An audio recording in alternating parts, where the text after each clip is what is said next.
By the spring of 1980, the bodies of more than 20 people had been discovered beside Texas roads.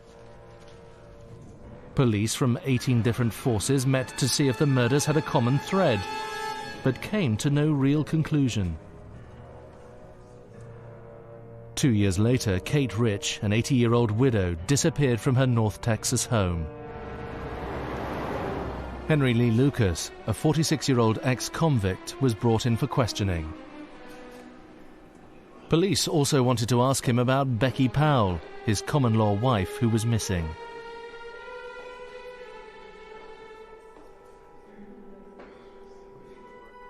After 10 days in custody, Lucas confessed to murdering both women.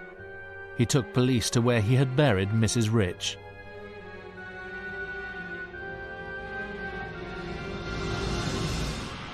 After stabbing the elderly woman, he had tried to burn her body near his squalid shack.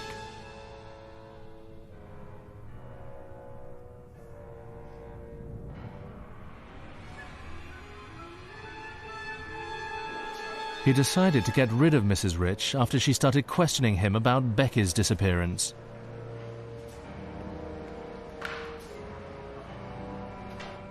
Lucas told her Becky had hitched a ride on a truck going east, but Mrs. Rich didn't believe him. Sheriff Bill Conway of Montague County arrested Lucas and demanded to know where Becky's body had been dumped.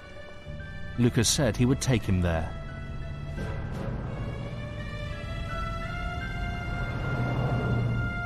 At the same time, police arrested Otis Toole, Becky's uncle and an associate of Lucas.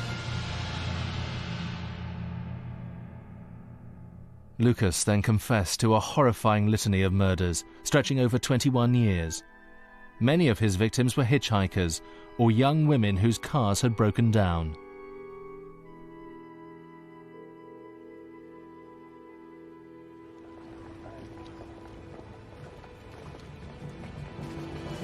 Police listened as the seemingly unrepentant drifter explained. I hated them, and I wanted to destroy everyone I could find. And I was doing a good job of it. He also confessed to a murder that had puzzled police since October 1979. The unidentified body of a young woman found in a ditch in Williamson County, naked except for a pair of orange socks. Lucas sat in jail as the police of at least 8 states investigated dozens of unexplained deaths.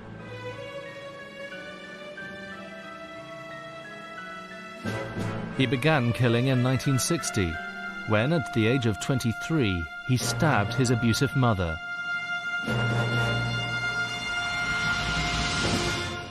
He was sentenced to 40 years in prison, but to his surprise was released after 10. I told them before I ever left prison that I was going to commit crimes. Told them the type of crimes I was going to commit. And they wouldn't believe it. It was now unclear whether Lucas had killed as many people as he claimed.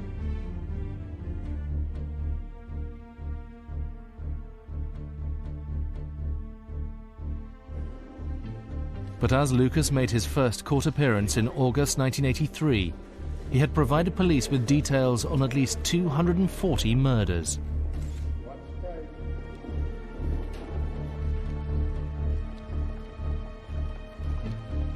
He took investigators to the scenes of his crimes. Even the most hardened policemen were shocked by his casual brutality.